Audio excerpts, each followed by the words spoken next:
Okay, while we're settling down, I'm Larry Steffann from the Wireless Research Center of North Carolina. So the Wireless Research Center is a nonprofit based up in the Raleigh area, Wake Forest, North Carolina, not where the university is. We are experts on devices, we are experts on network, and in fact, how many people have used a Telit device? Fred, what's going on here? I don't see enough hands. More hands! Make Fred feel good. That's all you're using to Telit devices? So if you're using any, sorry Fred, how many people are using your software?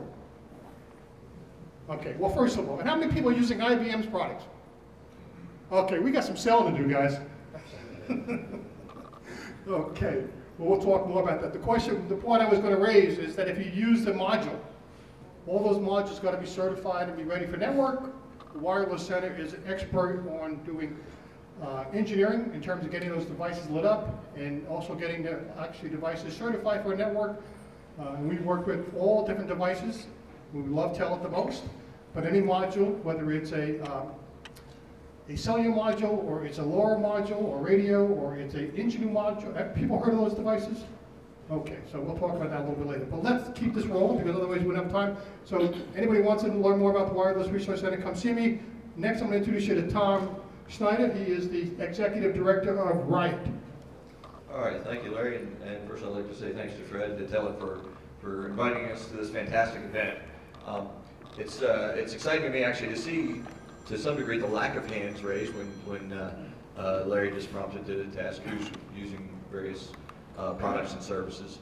RIoT is a nonprofit organization. We're based in Research Triangle in North Carolina, and our focus is really to help folks to capture this opportunity that you heard this morning. It's happening now. It's not just the promise of the future, but I completely agree with this morning's message that things are happening now. And so our organization helps to really act as connective tissue, connecting exciting things that are happening in university research to things that are happening in the big corporate tools that are there, whether it's from the edge node sensor to the microprocessor to the radios to the software and data analytics tools and solutions. How do you, as an entrepreneurial organization perhaps, connect in and partner to those tools? So we're trying to help to educate through both meeting the right people, networking with the right people, but then also directly offering courses and educational programs. And then something I'm very excited that we just opened last month called RIoT Labs. And RIoT Labs is an incubator space based in Raleigh that is a spot for like-minded companies, whether you're a small entrepreneurial venture, to come together to leverage a full engineering development lab to build your prototypes, to get products ready to show investors or to show to early customers, and to connect with experts like the folks at Telit, like the folks at IBM, a number of the companies that sponsor with us, and for those companies themselves actually have a place to embed employees to work in an entrepreneurial space, to work on that Skunkworks project or cool new technology innovation. So be happy to connect with anyone after the event to talk more about what we do, but really trying to grow the ecosystem, get a lot of engagement kind of top to bottom across the IoT stack. Thank you, Tom. Our next speaker will be Fred. Fred's going to come over here. Fred Yentz. Everybody heard of Fred Yentz? Yes. Okay. Fred's going to give you a little background on what he's doing in this space. Do you want me to do the slides? Yes, your slides are ready. Okay, great. Well, thank you everybody again for taking the time to come to this session. This is a fantastic panel. Brian and I have a lot in common. He's an IBMer, I was an IBMer. And when we think about the Telit IoT portal, it's actually a lot of technologies, innovation, and intellectual property that's been developed over the course of the last 25 years. This began actually at IBM. And what's unique is in 2000, we spun out of IBM. And in about 2002, IBM announced a smarter planet. And they began kind of connecting things to turn things into kind of an IoT world that we think of today. Now, uniquely, we went from being an IBM company to actually being an IBM ecosystem partner. Now, let's talk a little bit about the IoT that's used in the industrial space. It's frequently talked about as Industry 4.0 or the fourth revolution. we started from, mechanics and then automation, electrification. We kind of injected computer automation and control systems from companies like Mitsubishi Electric, they're here today, and others. And ultimately now we're talking about cyber physical connectivity, putting the network in the middle of all of this automation stuff. So when we think about this, our focus at Telit is actually making this transition. How do we make this transition easy and painless for people that are working with, in many times, very legacy systems in the manufacturing automation world, who are typically scared or nervous or apprehensive about injecting the network into their world. These used to be places that were almost air-gapped security, and now everybody wants to connect them. So there's generally a bit of anxiety here. We do it with two different portfolio products or solutions. SecureWise on the right is actually an IoT product that's been out there for about 15 years. We began connecting IBM Fishkill's semiconductor factory, and today it's the most pervasive tool used in the semiconductor industry for remote access, remote machine monitoring, and we have 98% of the semiconductor factories in the world connected, and about $300 billion of assets under management.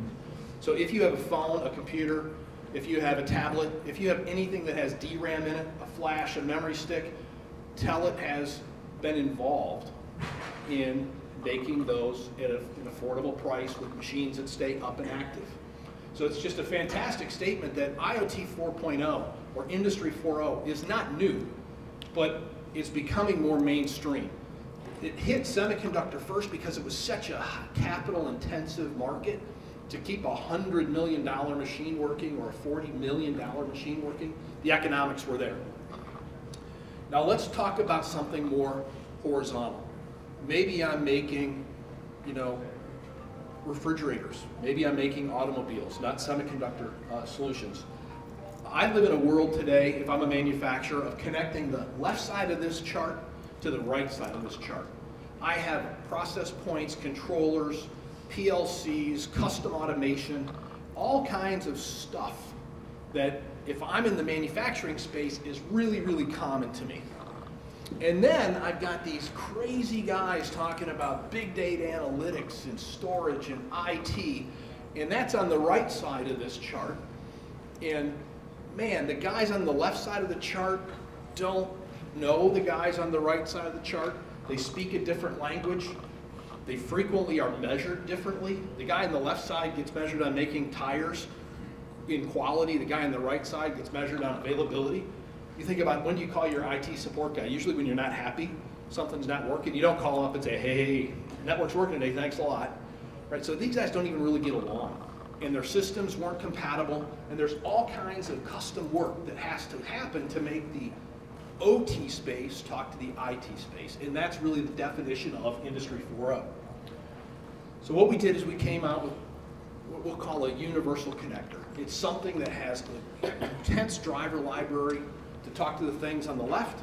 It has edge logic and the ability to create transports to go to the stuff on the right. And more importantly, it gives you the opportunity to go to the cloud. Now, when I think about this, what happens on the inside of the factory is probably today 90% of what factory people want to do. Some of them want to connect externally, but they want to do it in a controlled way. They want to do it when there can be measurable results and real value delivered. So giving the factory owners the control to be able to connect when they want to, and to whom they want to connect to, is key for adoption. Because again, these are very different worlds. So the idea is, how do you deliver the classic manufacturing tools, process points, and availability to people that can keep the tools running better, to maybe reduce your number of machine repairmen that you have to have on site, doing things like predictive maintenance and analytics to make sure that you're always optimizing your output. And to talk about that today is kind of our collaboration with IBM. IBM and the Watson environment for big data, analytics, stream, etc., are very, very powerful tools to take an enormous amount of data coming off of these disparate, legacy, diverse pieces of equipment and move them into something that actually can be processed in what we'll talk about as sort of business outcomes or actionable results. So I like to always think about this as the IT world smashing into the OT world, and we're kind of like the eHarmony of this community. So we're trying to make connections, and I truly believe that it's a better together scenario. And with that, I'd like to introduce Brian to talk about what's happening on the IBM side. Okay, thank you very much, Fred. So it's interesting. Fred and I met this morning. I didn't realize he had worked for IBM, and we spent a little bit of time. A lot of the folks that we knew each other, worked together. I've been at IBM 25 years, so you might ask, well, how has it been 25 years? I've really focused on this wireless space and wireless solution space, sensor solution space, starting new businesses at IBM, wireless emerging business opportunity probably 20 years ago, spent 5 years, and then launched a sensor solutions business 15 years ago. So I think Fred's point that this is not new, right? This whole focus on, it might not have been called IoT, but machine to machine, the use of embedded sensors and gathering real-time data. Just some of the projects I remember over the years, I did a lot of work in the industrial space. We did a lot of track and trace type projects. I did one with BMW in Greenville, South Carolina, tracking and tracing pallets with passive RFID tags. I don't know, has anybody worked here with like RFID, either passive or active RFID tags? So, you know, you remember back 10, 15 years ago, there was all sorts of challenges with false positive reads, setting up the receivers, figuring out what's the right tag. So the applications have been there for a long time. This idea of using, you know, getting visibility of physical assets and where they are and how they move, and then integrating those into improve, business processes, right? But, you know, clearly the cost of sensors was high. Another project I did was with Honda outside of Rome, and on their motorcycle plants, we were doing traceability solution using active RFID tags and putting them on the frame when the motorcycles started down the manufacturing line, and we could associate the EC levels of all the subsystems to that particular machine type model number, right? But the problem was the active tags were $60, $70. Again, a lot of problems with reception, but again, it could improve the traceability. So fast forward here to here we are in 2017, and you know, so the question is, why now? Why are we at this tipping point where, you know, for things that have been around such a long time, why are we starting to see this really significant increase in business value, right? Where's the money? And so there's a couple of key reasons on the left, you know, in terms of clearly there's some technology advances. Those sensors, the cost of the sensors to gather that data on location, on history, on all sorts of other facets have come down tremendously in cost, right? So that's one, the cost of the sensors has come down. The pervasiveness of connectivity, right? We're just now used to having connectivity everywhere, inside, outside, all different types of connectivity, high bandwidth connectivity, now with 5G and with LoRa technologies and Sigfox. You know, this notion of being connected anywhere in the world at any time is becoming more pervasive. The other one is cloud computing, this notion of access to compute power as a utility. Again, you know, so it doesn't take weeks or months to set something up. You can actually be up and running a new application in minutes, if not hours, if not minutes, right? And then the other one is just this, a little bit talked about this morning about product lifecycle and the use of APIs to create new applications. Again, application builds can be done in an agile DevOps environment and released every day, if not more frequently. So the ability to create new apps has never been easier. All these things together is, I think, creating this perfect storm. The other thing about IoT is not to think about just connected products. I know there's been some data that shows X millions of billions of connected devices, but it's really the notion of digitization of the physical world. A digital twin, digital representation of everything. Once you have visibility to every physical asset, whether it be a hotel room or a car or taxis or whatever, that enables you to transform business models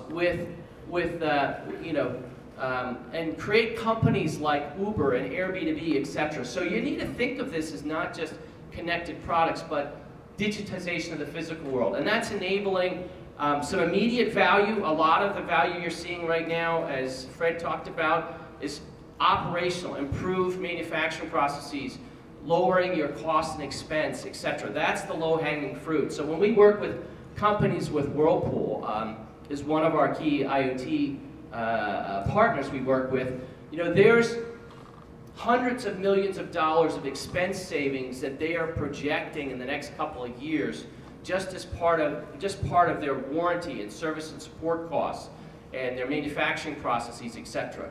But the real money, if you think about what else this enables, is really new ways to deliver values to end users. So while Whirlpool is projecting $200, $300 million of expense savings over the next 10 years in their plan between now and 2025, they're projecting $2 billion of increased end user services, taking them into places they've never been before when they were just providing products. So this notion of enabling new engagement with customers is also a key reason we're at this inflection point. So what are the challenges? So no question IoT brings enormous scale in terms of millions of connected devices, trillions of economic benefits, but it also brings some huge challenges, right? Both one of the tidal wave of data that's created, and so right now 90% of the world's IoT data is not captured, right, and analyzed.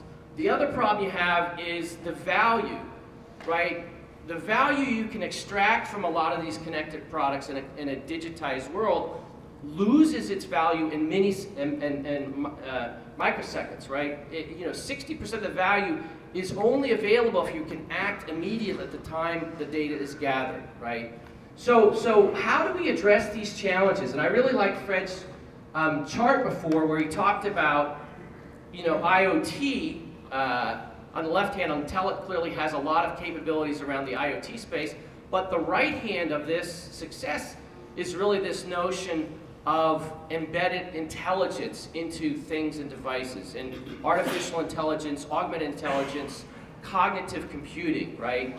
And this is really where IBM's focus has been, to marry these two pieces together. So let me talk about what that means. So if you think about everything in the world becoming connected, you can't have, right now what happens is, as you get a connected washer, a connected appliance, what happens is, a lot of times you'll get an app that goes on your smartphone. Okay, here's my app to control device XYZ, right? Or do process XYZ.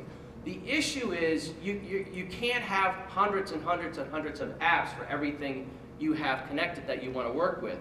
So you have to completely change the game in terms of how humans interface with the physical world, right? You have to flip the equation around, and it's no longer humans taking action. What you need to do is you need to embed intelligence, and both artificial intelligence and cognitive capabilities, so these things become agents for you, right?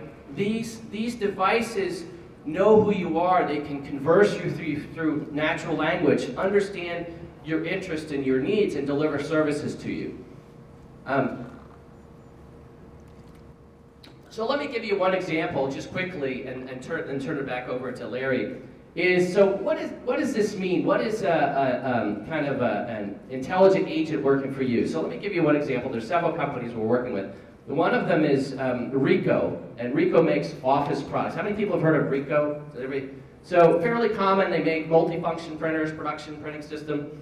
But in the last 10 years, one thing that's really started to be used and take off are these intelligent interactive whiteboards, right? A lot of your kids may have these at school, as used for education, but they're whiteboards that you can pull up information, they can do handwriting recognition, you can play videos, you can access the internet, etc., right? And they're great teaching tools, but they're also being used in more and more meeting rooms and conference rooms. So we have been working with Ricoh not very long, a couple of months, and we've embedded Watson IoT into their whiteboards, and we're using these whiteboards for meeting management capabilities. So essentially, what you can do is now you have an intelligent, interactive whiteboard. So in your meeting, the whiteboard can understand who the participants are, can take attendance, can notify people that aren't there. It can listen and create a complete transcript of the meeting, right, in real time. It can use our Alchemy services to digest what's been said and identify a summary, create a summary of the meeting, create and track key action items from the meeting.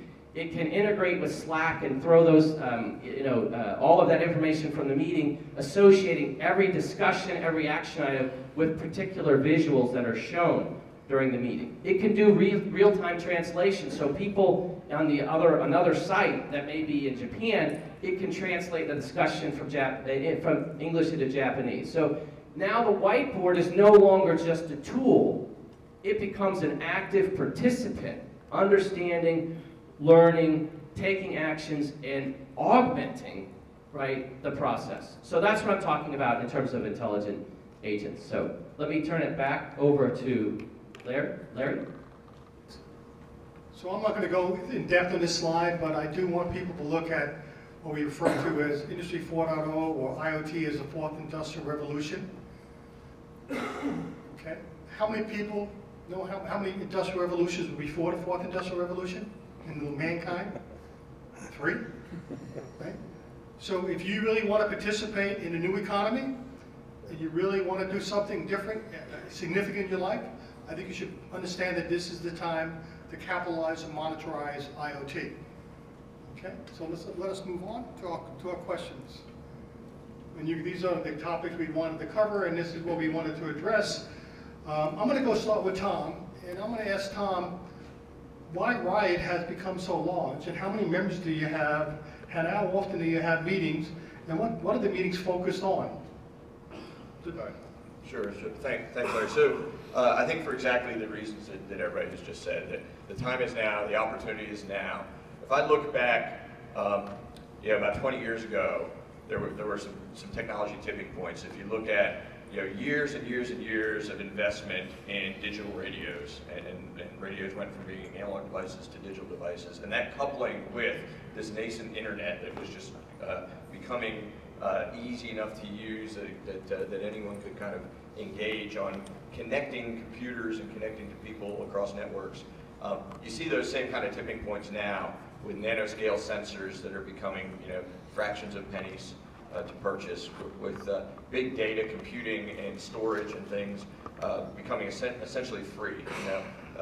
How much did it cost to sequence the first genome? Right, $1 billion, and now it's a couple $100. There's no better time than right now to use and leverage IoT towards applications or to start an IoT company. And so RIoT has been working for about 3 years now. We're over 4,000 in our community, working with most of the companies that are presenting at this conference this week, and many others, 40-some companies hold events around the country. We'll be in Atlanta in March. We'll be up in Research Triangle in I think April or May, in Charlotte and Charleston, number of places across the Southeast and across the country. So happy to engage, but I think ultimately, Larry, it's about if you are not running a project right now, an IoT project, and I saw a lot of hands that didn't go up, don't wait. It's the start of the budget year for many of you. If you don't have money in the budget, go renegotiate right away. But get involved. If you don't get your projects started and partner with these organizations right now, you'll be left behind. Brian, you touched on it before about AI and cognitive reality. Tell us how the industrial internet is going to change this, and how IBM's role is going to be in playing in Industry 4.0. Yeah, so I gave one example with Ricoh, but in terms of where we're seeing the value, it really is more industrial applications, right, is where we're seeing a lot of traction. And in many cases, it's in manufacturing environments. So let me just share another example, just to give you an idea, kind of where we see this going and the value IBM provides. So, you know, this notion of augmenting intelligence, it's not necessarily artificial intelligence, but augmenting intelligence. We're working with a lot of cement manufacturers around the world. So you might not think cement is very interesting. You know, there's only so many ingredients. All of the equipment is probably the same across all the factories. And the process is fairly well known. But interestingly enough, there's about a 40% variation between cement plants in the overall energy efficiency in the plant. And you know, you know there's differences in temperature, humidity, etc. The number one variable in terms of plant performance for cement making is the operator, right? The operator makes a lot of real-time decisions in terms of running the process and what changes to make. And the more experienced the operator is, the more successful he is in running production and lowering costs, etc., energy costs. So one of the things we're doing is we've teamed with a couple of cement companies, CMix, Lafarge-Holcim, and we've essentially taken production data over the last couple of years, right? If we can get production data for 1 year, 3 years are best, and we bring in an IBM data scientist and then start to use our cognitive abilities, we can understand the decisions that optimize production, right? What are the right decisions to be made depending on the environment and conditions of materials, etc. And so we've put in place this cognitive plant advisor, is what we call it, for cement making. And so now the operator, when he encounters a decision to make, there's a suggestion, okay, from Watson IoT. Okay, given this situation, these are the settings we'd recommend you, Mr. Operator, to take to optimize production. So that's how cognition and augmented intelligence is really helping and assisting, right, to improve processes. Thank you, Brian. So, Fred, the #1 job in America is driving. Truck driving, cab driving, right? But IoT is going to impact autonomous vehicles probably most directly. What does that mean to the #1 job in America? And the reason I bring it up, if we're looking at the 4th Industrial Revolution, we're going to change how markets act and how skills are being actually deployed. But more importantly, we're going to impact direct deployments, what type of skill sets and so forth. So the question to Fred is, how do you see those jobs changing, and how do you see the economy responding to that if you're a driver? What do you do if you're going down, and how long will that take to affect the marketplace? I wasn't briefed on that question. I know. I gave it to you, Fred. You gave me slides, I gave you this.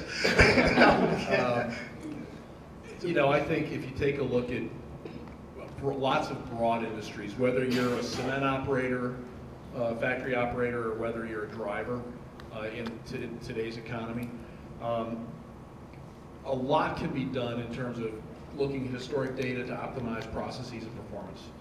What IoT brings is it brings you a stream of real-time information where these kinds of suggestions can happen going forward.